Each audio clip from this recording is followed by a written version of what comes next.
El Salmo 1 comienza diciendo: Bienaventurado el varón que no anduvo en consejo de fariseos, malos, gentiles o hipócritas.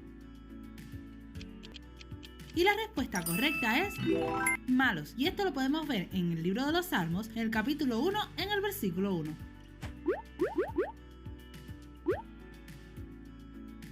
¿Cuántos salmos conforman este libro? 120 salmos, 130 salmos, 140 salmos o 150 salmos.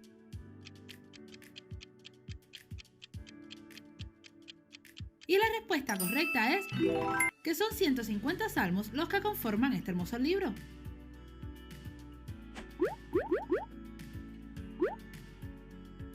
¿Quién escribió el Salmo 23? David, los hijos de Coré, Moisés o Asaf. Y la respuesta correcta es que este hermoso salmo lo escribió David.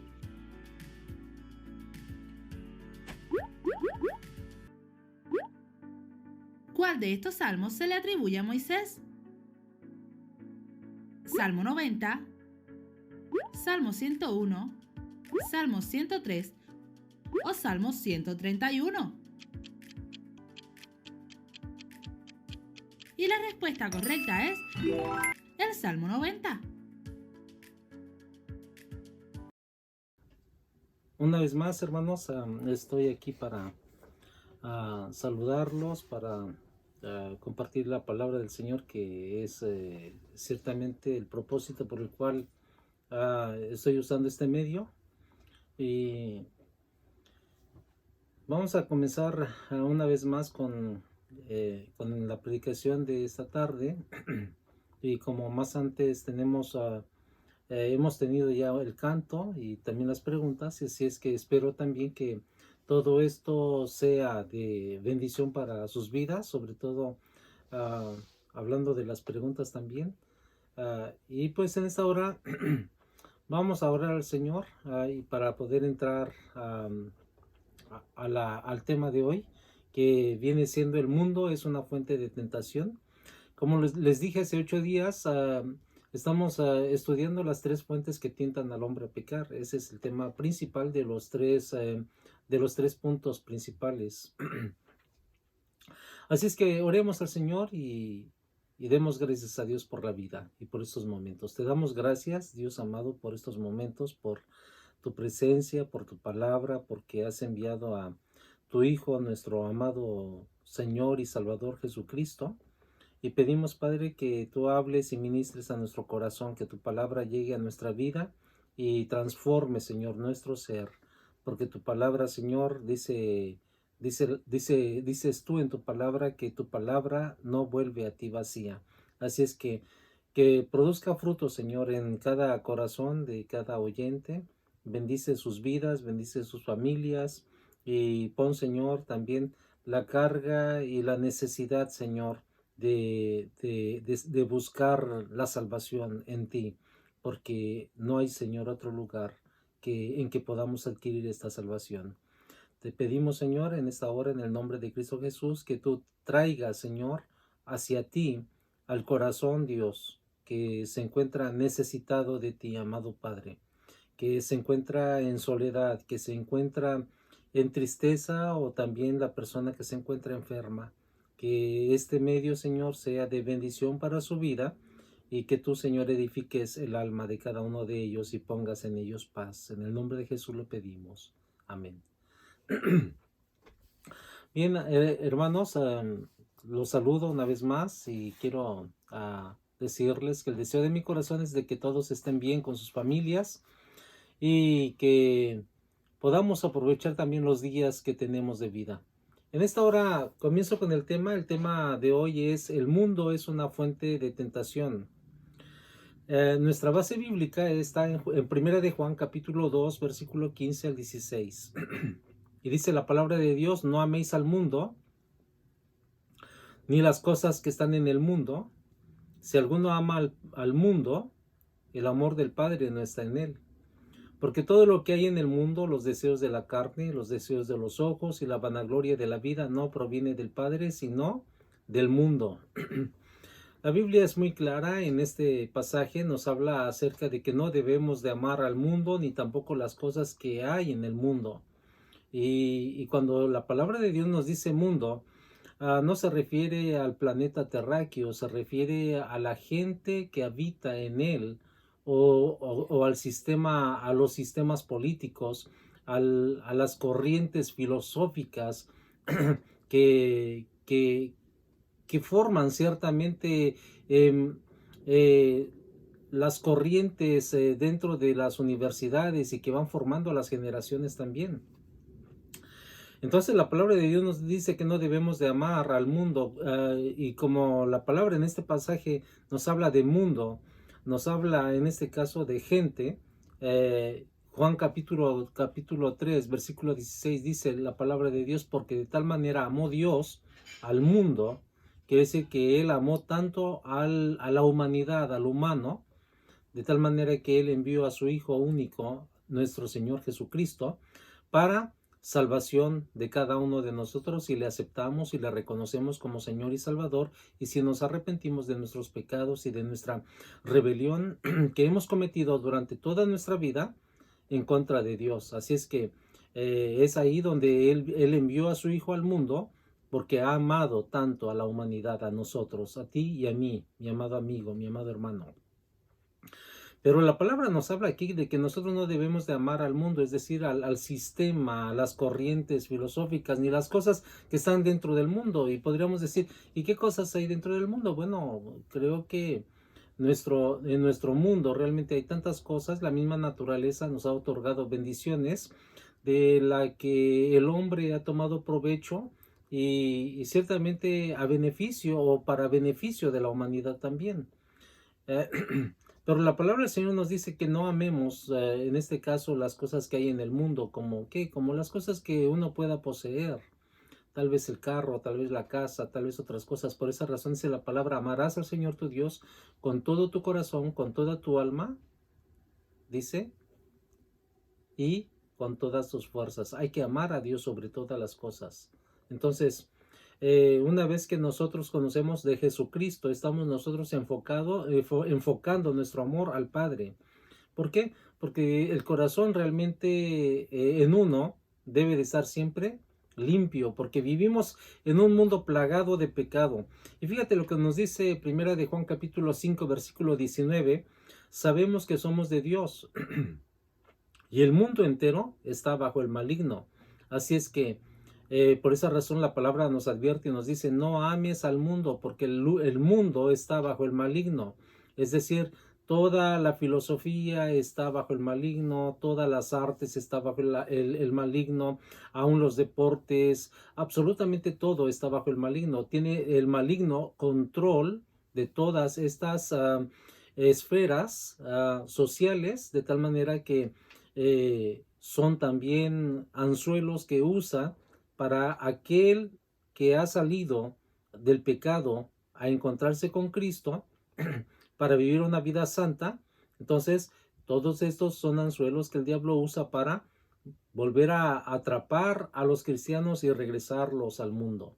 Por esa razón vemos algunas veces sorprendidos de que fulano de tal se convirtió al evangelio, de que fulano de tal se hizo cristiano, de la noche a la mañana ya predica, de la noche a la mañana ya enseña, de la noche a la mañana ya canta alabanzas y todavía no tiene esa transición de madurez.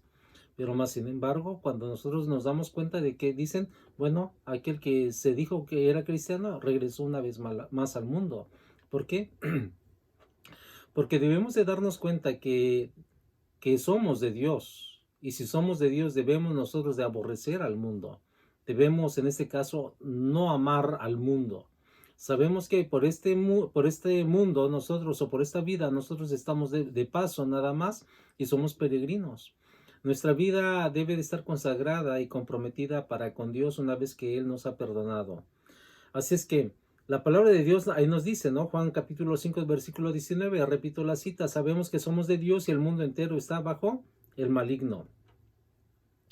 Así es que el maligno usa todo medio disponible para que sus dardos candentes de pecado inflamen la mente del cristiano. Y creo que de esas cosas de las que yo estoy hablando, creo que son experiencias personales de cada uno, hablando acerca de esa lucha que tenemos en el terreno espiritual. Esa lucha de tentaciones, esa lucha de pensamientos, esa lucha de esos deseos impetuosos muchas veces de ir al mal por la falta de comunión con Dios. Ahora dice Efesios capítulo 6, versículo 16, sobre todo tomad el escudo de la fe, con que podéis apagar todos los dardos del fuego del maligno. Así es que el apóstol Juan, mis hermanos, advirtió en cuanto a los peligros del campo espiritual de batalla. y ese campo espiritual de batalla no es otra cosa más que el mundo en el cual nosotros nos movemos, vivimos y convivimos con la gente. Así es que en su epístola de 1 de Juan capítulo 2, 16, dividió el apóstol las seducciones mundanas en tres categorías. La primera, los deseos de la carne. La segunda, los deseos de los ojos. Y la tercera, la vanagloria de la vida. Y eso es lo que voy a estar hablando en estos puntos sobre el tema el mundo es una fuente de tentación. Así es que los deseos de la carne, mis amados hermanos, mis amigos, mis oyentes, es todo aquello que apela al apetito carnal o físico, aunque los deseos naturales del cuerpo no son inherentemente malos. Así es que podríamos decir, el que yo tenga hambre, ¿eso es malo? No, eso no es malo. Eso es algo, eso no es malo definitivamente. Eso es parte de la necesidad natural de nuestro cuerpo. Tengo sed, tengo cansancio. Mi cuerpo está cansado y no quiero trabajar hoy. ¿Será que estoy siendo perezoso? No, es parte de que tienes que darle un descanso a tu cuerpo. Bueno, tengo sed, tengo que beber agua. Bueno, toma agua. Pero en este caso no usemos nuestra libertad como un libertinaje, ¿no? Bueno, dice una persona, bueno, yo tengo hambre, voy a comer. Está bien, come. Pero si ya usa el comer como un libertinaje, entonces, ¿qué va a pasar ahí? Va a tener el pecado de gula, va a comer sin tener hambre, va a comer sin que su cuerpo lo necesite, y entonces ha entrado en una mentira o en una tentación que Satanás ciertamente le puso, y ha entrado en un pecado, en el pecado de gula, que come sin necesidad, es decir, come más de lo que su cuerpo pueda ocupar. Así es que son pecados que uno realmente debe de evitar, de huir, de vencer. También está el otro pecado, el pecado de la satisfacción sexual. Y uno dice, ¿acaso la sexualidad es malo? Definitivamente no.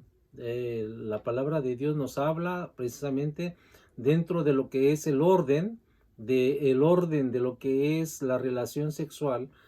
Dice Dios que debe el hombre de amarse, de multiplicarse y, en este caso, gobernar la tierra. Y eso es lo que Dios nos hizo realmente con nuestros aparatos reproductores. ¿Para qué? Para reproducirnos, pero dentro de lo que es los mandamientos de Dios. Así es que por esa razón Dios hizo al hombre y a la mujer.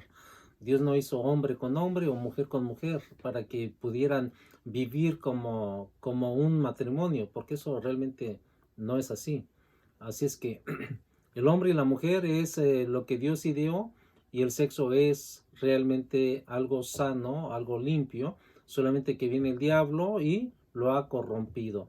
Así es que desde la caída del hombre, esto de las perversiones sexuales, de todos estos pecados sexual, es realmente por causa de que el diablo tomó el control. Recordemos que en un principio, cuando Dios puso a Adán y a Eva en el huerto, el hombre era quien tenía el control de su cuerpo, el control de sus deseos. Y aún tenía bajo control al mismo diablo. porque el diablo no podía, en este caso, deprimirlo, no podía meterle ideas malas, pero más sin embargo, cuando el hombre decidió, voy a usar mi propia traducción, ¿no? Cuando el hombre vino cuando el hombre, perdón, estaba en el huerto de Edén, entonces vino Satanás y tentó a Eva, y entonces es como le dijo a Adán, ¿sabes qué, Satanás? Dame el conocimiento, dame el consejo para que yo pueda tomar el fruto, y si yo tengo el conocimiento del bien y del mal, porque el anhelo del hombre era ser igual a Dios, porque así se lo planteó el diablo, porque en un principio el diablo también quiso ser igual a Dios, por esa razón fue destituido del cielo, y con ese mismo pecado tentó a Adán y a Eva para que fueran semejantes a Dios o igual a Dios, sabiendo el bien y el mal. Por esa razón ellos también aspiraron a ser igual que Dios, así es que los tentó. Y así es que Satanás fue echado del cielo y Adán y Eva fueron echados del paraíso. ¿Por qué? Porque en ese instante el hombre se rebeló contra Dios y perdió toda autoridad. Así es que la autoridad que él tenía sobre el diablo la tomó y en este caso subyugó al hombre. El hombre estuvo bajo el dominio de Satanás y hasta la fecha. Por esa razón el hombre se corrompe, el hombre realmente va degradándose más y más. Ahora, todas las cosas, dice 1 Corintios capítulo 6, versículo 12, todas las cosas me son lícitas, mas no todas convienen. Todas las cosas me son lícitas, mas yo no me dejaré dominar de ninguna. Entonces es ahí donde entra nuestra voluntad, nuestro razonamiento de decir, bueno, yo puedo, bueno, yo leí esto en alguna parte, donde decía pastor, le decía un creyente, pastor, ¿yo puedo bailar? Dice, sí, tú puedes bailar y puedes ir al baile. Dice, entonces yo también puedo fumar, puedes fumar. Yo puedo tomar, puedes tomar. ¿Puedo andar con muchas mujeres? Dice el pastor, sí, puedes andar con muchas mujeres. Dice, pues a mí me habían dicho que este lugar era un lugar de prohibiciones. Y dice el pastor, no, aquí no te prohibimos nada. Aquí tú caminas por tu conciencia, por tu obediencia a Dios, por tu amor a Dios. Dice, bueno, si no me prohíbe nada, entonces, ¿qué es lo que no puedo hacer? Le dice el pastor, lo único que tú no puedes hacer es entrar viviendo de esa manera en pecado y haciendo lo que tú quieres hacer. No puedes entrar al reino de Dios. Y creo que esa es la parte importante que debemos de entender. Aquí las predicaciones no son como para que te metamos miedo y digamos, ¿sabes qué? Si tú eres un borracho no entrarás al reino de los cielos. Esa es una verdad, definitivamente. Si tú eres un adúltero no vas a entrar al reino de los cielos, es otra verdad. Entonces, una cosa, tú puedes dejar de ser borracho y puedes dejar de ser adúltero, pero si tu corazón no es redimido y no te has arrepentido de los pecados que tienes oculto en tu vida, entonces en realidad, y no tienes también sobre todo el consejo el consejo del Espíritu Santo que te dice, tú eres hijo de Dios y eres heredero, entonces tampoco puedes entrar al reino de los cielos. Necesitas venir a Jesucristo. Es algo muy importante. Así es que el maligno usa los deseos lícitos internos que hay en nosotros para producir pasiones carnales ilícitas como la glotonería, les había dicho, la fornicación. Y tenemos un ejemplo muy claro, perdón, un ejemplo bien claro. 1 Corintios 10:7 y Éxodo 32:6. La Biblia nos dice que los israelitas sucumbieron a ese tipo de tentación cuando se sentó, dice la palabra, el pueblo a comer y a beber y se levantó a jugar. Pero cuando dice se levantó a jugar, se levantó a adorar a sus ídolos, y dentro de eso hicieron también esa fiesta pagana que traían ya de Egipto, que no la abandonaron. Y también de ahí surgieron también todos esos juegos eróticos y todo tipo de, y todo lo que es la orgía. Por esa razón vino una sentencia sobre ellos, un castigo sobre ellos, para que aprendieran realmente a no,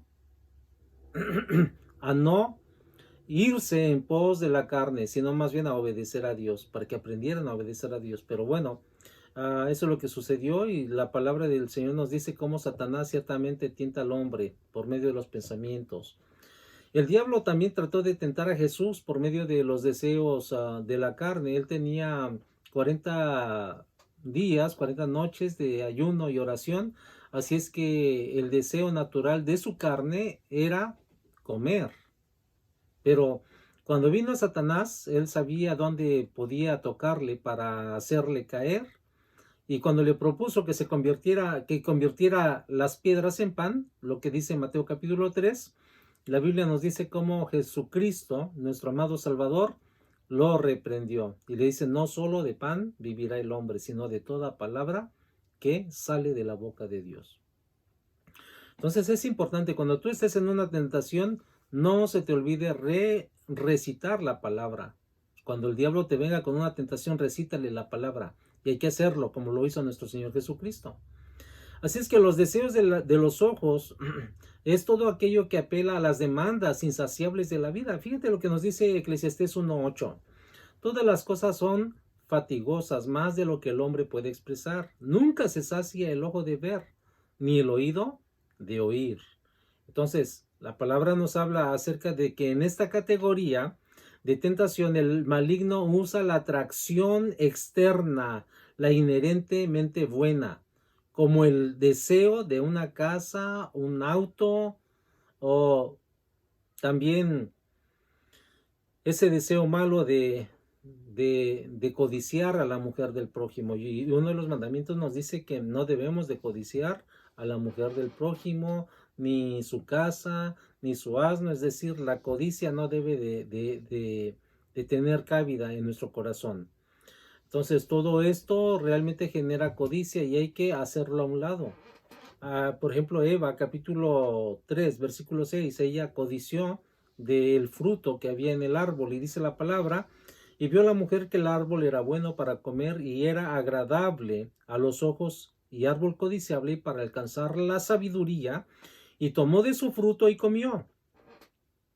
Y dio también a su marido, el cual comió así como ella. Ahí podemos ver cómo la codicia, si tú tienes codicia por alguna cosa, por algún pecado, eso debes de tener mucho cuidado, porque esa codicia te va a llevar a caer en ese pecado, y posteriormente puede realmente que tengas unas consecuencias graves de ese pecado, de esa codicia. Dice también la palabra de Dios en Josué 7:21, nos habla de otro hombre o de otra persona que cometió también una codicia grave, y este fue Acán. Dice la palabra, pues vi entre los escombros, hablando Acán, los despojos, pues vi entre los despojos un manto babilónico, muy bueno, y 200 siclos de plata, y un lingote de oro de peso de 50 siclos, lo cual codicié y tomé, y aquí está escondido bajo tierra en medio de mi tienda, y el dinero debajo de ello. ¿Y saben qué es lo que le trajo esta codicia como consecuencia a Acán? Ciertamente la muerte. Murió. ¿Por qué? Porque desobedeció a Dios. Dios le dijo, no tomes nada porque es maldito. Así es que él tomó lo que Dios declaró maldito, y la maldición la llevó a su casa. Y así es que era oro y todo eso, pero ya estaba maldito. Así es que la maldición le trajo maldición y le trajo la muerte. La palabra de Dios nos dice, si nosotros vivimos en pecado, es como tener esos tesoros que robó Acán, los tenemos en nuestra vida, dice la palabra de Dios, porque la paga del pecado es muerte. Así es que el pecado es maldición. Y si el pecado está en tu vida y está en tu corazón y está en tu mente, entonces lo que hay maldición en tu vida. Entonces tú necesitas salir de esa maldición, pero para que salgas de esa maldición no lo puedes hacer solo, necesitas la ayuda y la intervención de nuestro Señor Jesucristo. Por esa razón clama a Él, para que Él quite el pecado, la maldición del pecado que hay en tu vida, y seas libre de eso. Porque la maldición del pecado ciertamente consiste en varias cosas. Una de ellas es ser esclavo del pecado, es decir, no haces lo que tú quieres, sino más bien lo que el pecado te incita a hacer. Esa es una consecuencia. La otra consecuencia es sufrir también los efectos o las consecuencias de ese pecado. La otra maldición es de que si tú mueres, vas a ir al infierno, porque esa es parte de la maldición del pecado. Una persona maldita es una persona que sin Cristo no tiene esperanza, sin Cristo no tiene realmente oportunidad de escapar. Pero aquí tenemos a Jesucristo, por esa razón Él murió por nosotros, resucitó y está ahora a la diestra del Padre para interceder por nosotros. Así es que, ¿tienes la oportunidad de arrepentirte? El día de hoy, hazlo, no pierdas el tiempo. Fíjate que la codicia es la carnada para caer en la tentación. Y en esas dos citas bíblicas nos dice que ellos sucumbieron a este tipo de tentación cuando codiciaron lo prohibido. Y les trajo sus consecuencias, tanto a Eva como a Acán, en diferentes situaciones, en diferente tiempo. Pero tenemos un remedio. El antídoto para rechazar la tentación, ¿cuál es? Bueno, ese antídoto es la limpieza del corazón. Dice la palabra en Mateo capítulo 5, versículo 8, bienaventurados los de limpio corazón, porque ellos verán a Dios. Entonces, ese es el antídoto para rechazar la tentación y no caer en esos pecados. Porque si nuestro corazón es limpio para adorar a Dios. Nuestro corazón es limpio para bendecir su nombre. Nuestro corazón es limpio para leer la palabra, porque de un corazón limpio nace la sed, la necesidad de leer la palabra de Dios. De un corazón limpio nace la urgencia de alabar el nombre de Dios. Pero es importante porque si nosotros tenemos un corazón limpio, ciertamente no va a tener chance el diablo con nosotros. Y eso lo tenemos ciertamente a nuestro Señor Jesucristo como una referencia. El diablo, por ejemplo, trató de tentar a Jesucristo por medio de los deseos de los ojos, cuando le mostró todos los reinos del mundo y la gloria de ellos. Y le dijo, todo esto te daré si postrado me adorares. Mateo 4, 8 al 9. Fíjate cómo le tentó por los deseos de los ojos, porque le presentó todo el mundo y con la manera pues de deslumbrarlo, de que él pudiera caer en esa tentación. Pero ¿sabes qué? Jesucristo no cayó en esa tentación. ¿Por qué? Porque no codició el gobierno del mundo. Aún después de la tentación, él pudo haber realmente tenido poder y erigirse rey, pero más sin embargo no lo hizo, porque él no venía con ese propósito. Él venía con el único propósito de cumplir la voluntad de Dios, de morir por nuestros pecados para que nosotros halláramos redención en su nombre. Así es que ese fue el propósito. Satanás no quería que Jesús pudiera lograr el propósito por el cual había nacido. Tú tienes un propósito por el cual has nacido. Y ese propósito es, número 1, escuchar la palabra de Dios. Número 2, aceptar la palabra de Dios y a Jesucristo en tu vida. Número 3, arrepentirte. Número 4, vivir en santidad. Y número 5, has nacido para ir al cielo. Así es que es importante que medites en esto. Créelo, porque para eso hemos nacido. Ahí, la gente sin Cristo dice, bueno, yo nací y no sé para qué nací. Y la gente no sabe para qué nació. ¿Por qué? Porque no tiene el horizonte todavía. La brújula no le sirve. Pero una vez que Jesucristo viene al barco y arregla la brújula, entonces esa brújula va siempre a anotarte el norte, te va a guiar. Por esa razón es importante que aceptes a Jesucristo como tu Señor y Salvador. ¿Para qué? En esta vida que tú no tienes esa seguridad a dónde vas a pasar la eternidad, no sabes si al cielo o al infierno, o podrías decir, hasta me da igual, si me voy al cielo o me voy al infierno, Dios ya sabrá. Es decir, Quieres más bien decir que te deslindas de toda responsabilidad, de tus actos, de tus obras, de tu mala forma de vivir, y quieres decir que no tienes ninguna responsabilidad de cómo tú eres. Quiero decirte que toda la responsabilidad del pecado que hay en tu vida pesa sobre ti. Y esa sentencia la tendrás tú porque tú eres el único responsable de tus propios actos y tú eres el único responsable de el juicio que va a venir sobre tu vida. Por esa razón, tú tienes la opción de escuchar la palabra, creerla y arrepentirte y decirle, Señor, perdona mis pecados, cámbiame, límpiame. O tienes también la oportunidad de rechazarlo y vivir indiferente como lo has hecho. Pero ¿sabes qué? Yo te animo con todo mi corazón de que tú vengas a Jesucristo. Porque este mundo ciertamente es un mundo peligroso, un mundo engañoso, un mundo que te da placeres, pero todo es sin sabor. En un principio puedes gozar el placer, pero después tu vida se vacía. Porque ¿sabes qué? Nuestro corazón ha sido creado por Dios y no va a descansar, ni vaya a reposo en ningún placer en este mundo, hasta que te arrepientas. Así es que ven a Jesús. También tenemos el otro punto que el apóstol nos señala, la vanagloria de la vida, es todo aquello que apela a la jactancia, a la arrogancia, orgullo, soberbia, y podrías tal vez identificarte con algo en tu vida, con algo de esto. Bueno, mi deseo es que no.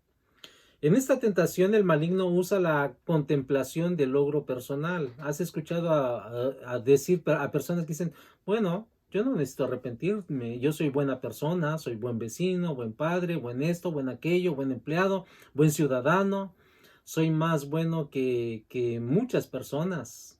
Si necesitan, yo doy, yo me desvivo por el prójimo. Entonces, todas esas cosas son cualidades y no las dejes, manténlas ahí. Pero quiero decirte que eso no te va a salvar porque eso es parte de tu vanagloria. Y lo que la vanagloria hace es meterte en pecado tras pecado tras pecado. Lo que debes de tener es la humildad y para tener la humildad necesitas venir a Jesús. Amén. Para ser libre de todas estas arrogancias o jactancias que tienes en tu vida, de ser buena persona, de ser una persona moral, de que tú logras, haces tus logros por ti mismo, sin la ayuda de nadie ni de Dios. Así es que quiero decirte que esa es una arrogancia, es una jactancia que te va a llevar a más pecados si es que no los has experimentado. En esa tentación, fíjate que el maligno está usando precisamente esto, ¿no? La contemplación del logro personal. Entonces la gente muchas veces tiene una actitud arrogante porque dice soy popular, tengo popularidad o tengo un éxito académico gracias a mi esfuerzo, pero no da gracias a Dios. Así es que es importante que sepamos que necesitamos hacer a un lado nuestra autosuficiencia para que Cristo reine en nuestras vidas. Porque con autosuficiencia el hombre no va a ser salvo, necesita a Jesucristo. Así es que quiero decirte que la vanagloria es el custodio de la persona que vive conforme a la carne. ¿Tienes un custodio? Esa es la vanagloria. Y si vives conforme a la carne, eso siempre te custodia. ¿Para qué? Para meterte en tentación. Así es que cuando la persona cae presa de la vanagloria de la vida, ya no existe lucha contra la carne. El maligno ha ganado la batalla sensual e intelectual. Por esa razón, tú te das cuenta que nosotros los cristianos tenemos tentaciones. Y ha de decir el hombre pecador, oh, es que eres más pecador que yo ni tentaciones tengo. No tienes tentaciones porque te rindes a ellas, vives en ellas. Ya no distingues realmente qué es una tentación de no tentación. Por esa razón necesitas venir a Jesús. Nosotros hay tentaciones como cristianos, pero esa es la batalla espiritual que hay en nosotros. Y nuestra comisión, nuestra encomienda de parte de Dios es vencer. Por esa razón dice la palabra, vamos de victoria en victoria en Cristo Jesús. Venzamos, vencer, vencer, vencer. Somos más que vencedores en Cristo Jesús, dice la palabra. Fíjense que los israelitas sucumbieron a este tipo de tentación de lo que es la vanagloria. En Nehemías capítulo 9, versículo 16 dice, mas ellos y nuestros padres fueron soberbios y endurecieron su cerviz, su corazón, y no escucharon tus mandamientos. Entonces, si tú eres soberbio, tu corazón va a ser endurecido. No necesitas a Dios. Un soberbio no necesita a Dios. Un soberbio no necesita ayuda de nadie. Un soberbio cree que las puede de todas a todas. Así es que, y es ahí donde realmente viene después el castigo. El diablo también trató de tentar a Jesús por medio de la vanagloria de la vida cuando le llevó a la ciudad santa y le puso sobre el pináculo del templo, ya para concluir, y le sugirió que desafiara a Dios, y eso está en Mateo 4, 5 al 7. Pero Jesús también le venció. Entonces es importante, mis hermanos, que sigamos el ejemplo de nuestro Señor Jesucristo. En cada tentación que te venga a la vida, hay que vencer en el nombre de Jesús. Mientras lidiamos diariamente con las atracciones de este mundo, recordemos una cosa que nos dice 1 de Juan 2:17, y esta que sea nuestra base para enfrentar los problemas, para enfrentar las tentaciones, que esa sea nuestra base. El mundo pasa, dice 1 de Juan 2:17, el mundo pasa y sus deseos, pero el que hace la voluntad de Dios permanece para siempre. La pregunta que yo te hago para terminar, ¿de qué bando estás? ¿Estás del lado del mundo donde pasará y sus deseos? ¿O estás del lado de Dios para hacer su voluntad y permanecer para siempre? Si tú eres del lado contrario, del lado del mundo, entonces pronto vas a perecer. Por esa razón este mensaje, de que lo escuches, lo medites, lo atiendas y le digas a Dios que te ayude para poder entenderlo también y que te atraiga a Él. Así es que yo te animo a que te pases del equipo de Dios, los más que vencedores. Los que están de parte del diablo son los perdedores, porque al final sufrirán castigo eterno en el lago de fuego. Pero los vencedores estarán por toda la eternidad con Dios. Y esos vencedores son los fuertes, son los valientes. Dice la palabra, sé fiel hasta la muerte y yo te daré la corona de la vida. Así es que te animo para que vengas a Jesucristo y le rindas tu corazón a Él y digas, Señor, sálvame, ayúdame. Mi vida está hastiada de pecar porque peco y mi vida sigue vacía y desesperanzada. Oremos a Dios. Tu palabra ha sido dicha. Envía tu Santo Espíritu para que toque y redarguya los corazones y tú los atraigas a ti, mi Dios amado. Te ruego, Padre, que uses este medio para que aquella persona que se encuentra cansada de pecado pueda saber, Señor, que hay un lugar de descanso y ese lugar eres tú. Bendice, Señor, la vida del hombre pecador con salvación, con redarguyimiento, Señor, y tú tráelo a ti, Señor amado. Ayúdanos a perseverar en tu camino y a serte fieles. En tus manos, Señor, nos depositamos. Y en esta semana, Señor, que comenzará, danos, Señor, victoria, Señor, sobre las circunstancias, sobre las tentaciones, sobre los pensamientos y sobre los sentimientos que se levantan como poderosos gigantes, como fantasmas, amado Dios, tratando de atacarnos para perder el control. En el nombre de Jesús, quédate en cada corazón. Amén. Que el Señor te bendiga, mi hermano, mi amigo, y te dejo con este hermoso canto. Nos vemos en 8 días. Y me despido con este pasaje que dice, Jehová te bendiga y te guarde. Jehová haga resplandecer su rostro sobre ti y tenga de ti misericordia. Jehová alce su rostro sobre ti y ponga en ti paz. Que el Señor te bendiga, mi hermano.